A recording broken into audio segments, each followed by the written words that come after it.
अस्सलाम वालेकुम नाजरीन, आप देख रहे हैं पैगाम औलिया चैनल। लाखों करोड़ों दुरूद व सलाम हुजूर पाक सल्लल्लाहु ताला अलैहि वालैहि वसल्लम पर और उनकी आले पाक पर। मोहतरम नाज़रीन किराम, आज की इस वीडियो में हम आपके लिए लेकर आए हैं कलियर के राजा हज़रत अली अहमद मखदूम साबिर रहमतुल्लाह अलैह की करामात का वाक़िया, जिन्हें हम साबिर पाक रहमतुल्लाह अलैह के नाम से भी जानते हैं।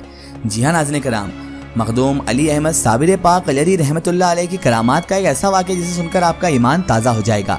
ये वाक़या है सरकार साबिर पाक रहमतुल्लाह अलैह और एक जादूगरनी हर्षा का। जी हाँ नाज़रीन किराम, सरकार साबिर पाक रहमतुल्लाह अलैह और एक जादूगरनी का वाक़या।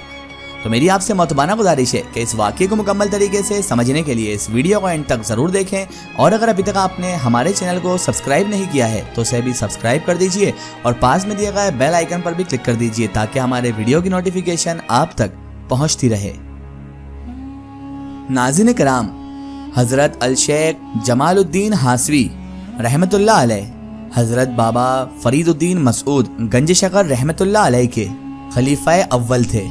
सैरुल औलिया किताब के मुसन्निफ तहरीर फरमाते हैं कि हज़रत शेख जमालुद्दीन हासवी रहमतुल्लाह अलैह हज़रत बाबा फरीदुद्दीन मसूद गंज शकर रहमतुल्लाह अलैह के खलीफा थे, और आप रहमतुल्लाह अलैह की मुरीदी की बदौलत काबरे शियूख के मर्तबे पर पहुँचे थे। हज़रत बाबा फरीद रहमतुल्लाह अलैह की नज़र में हज़रत जमालुद्दीन हासवी रहमतुल्लाह अलैह की कदर व मंजिलत इस कदर ज़्यादा और अजीम थी कि हज़रत बाबा फरीद रहमतुल्लाह अलैह जिसको भी खिरक़े खिलाफत से नवाजते तो पहले उस मुरीद या उस खलीफा को इरशाद फरमाते कि पहले हासवी जाकर खिलाफत नामे पर हज़रत जमालुद्दीन हासवी रहमतुल्लाह अलैह की मोहर लगवा कर लाओ। इनकी मोहर की बगैर कोई भी खिलाफत नामा मुकम्मल ना हुआ करता था।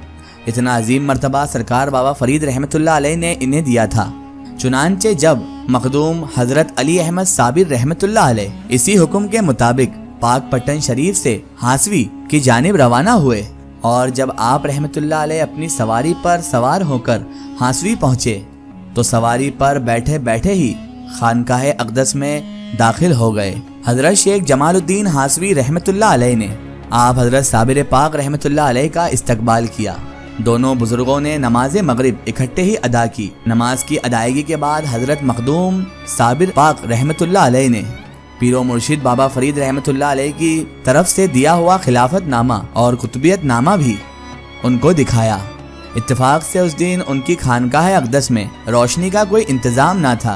सूरज भी गुरूब हो चुका था, मतला अबर आलूद था, तो रात की तारीकी फैलने की वजह से हज़रत शेख जमालुद्दीन हासवी रहमतुल्लाह अलैह ने साबिर पाक रहमतुल्लाह अलैह से फरमाया कि शब का वक़्त हो चुका है, यानी रात का वक्त हो चुका है, और रोशनी का भी कोई भी इंतज़ाम नहीं है, इसलिए अब आप रहमतुल्लाह अलैह आराम फरमाइए। सुबह को दिन की रोशनी में हम मोहर साबित कर देंगे।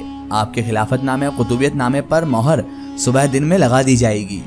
हज़रत मखदूम अली अहमद साबिर पाक कलियरी रहमतुल्लाह अलैह ने ये बात सुनकर फरमाया, क्या रोशनी ना होने की वजह से ही ये काम सुबह तक मुलतवी किया गया है, या फिर कुछ और भी काम है आपको?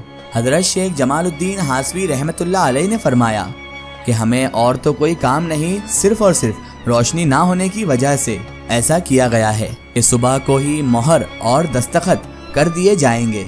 हज़रत मखदूम अली अहमद साबिर पाक रहमतुल्लाह अलैह ने उसी वक्त मोहर लगाने और दस्तखत करने का इसरार किया।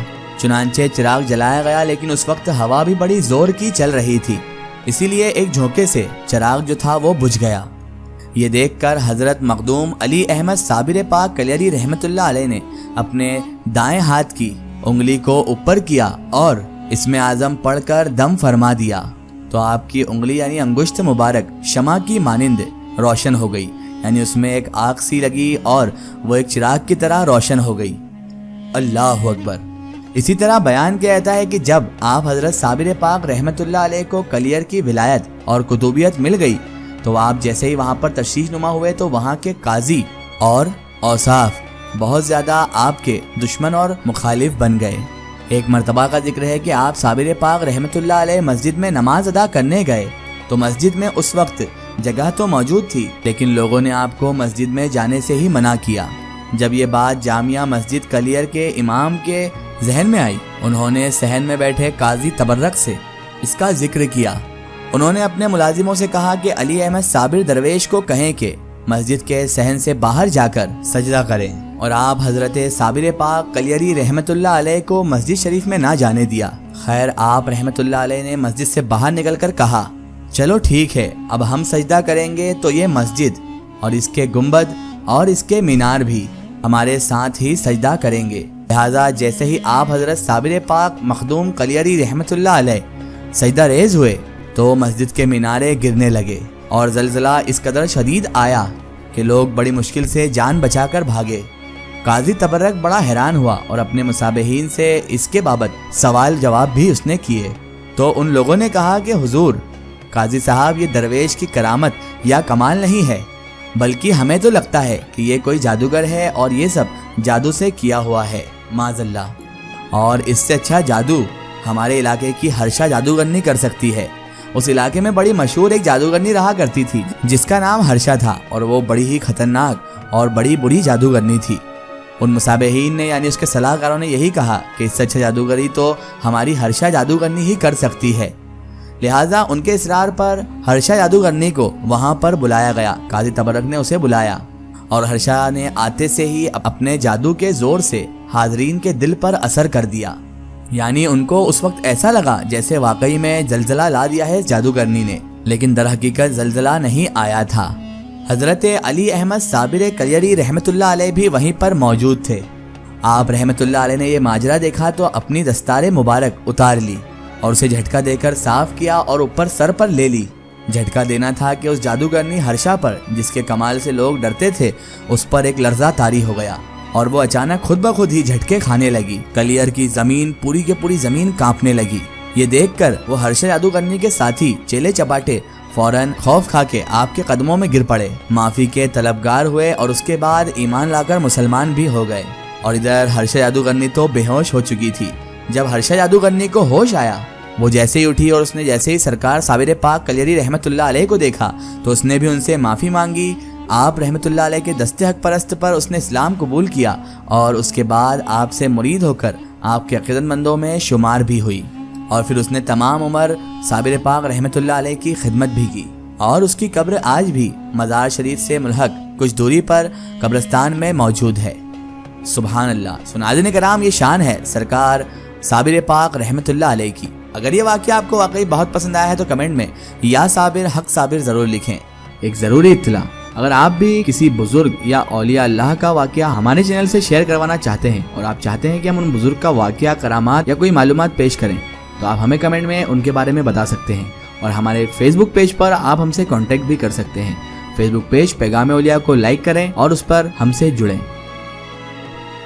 آخر میں اللہ تبارک و تعالیٰ سے یہی دعا ہے کہ اللہ پاک رسول خدا صلی اللہ تعالیٰ علیہ وآلہ وسلم کے صدقے طفیل ہمیں تمام انبیاء کرام، تمام اولیاء کرام سے محبت کرنے کی اور ان کا ادب و تعظیم کرنے کی توفیق عطا فرمائے، اور ہمیں ہر برے کام، ہر برے اعمال سے ہمیشہ بچائے رکھے اور صراط المستقیم کی راہ پر چلنے کی توفیق عطا فرمائے، آمین یا رب العالمین۔ ناظرین، آپ کو یہ ویڈیو کیسی لگی ہمیں کمنٹ میں ضرور بتائیں، اور ہمارے چینل کو سبسکرائب کرنا نہ بھولیں۔ اس ویڈیو کو زیادہ سے زیادہ شیئر کریں اور اسے تمام اولیاء کرام، تمام بزرگان دین کے چاہنے والوں تک ضرور پہنچائیں۔ پھر حاضر ہوتے ہیں آپ کے لیے ایک اور بہترین ویڈیو کے ساتھ، تب تک کے لیے خدا حافظ، السلام علیکم۔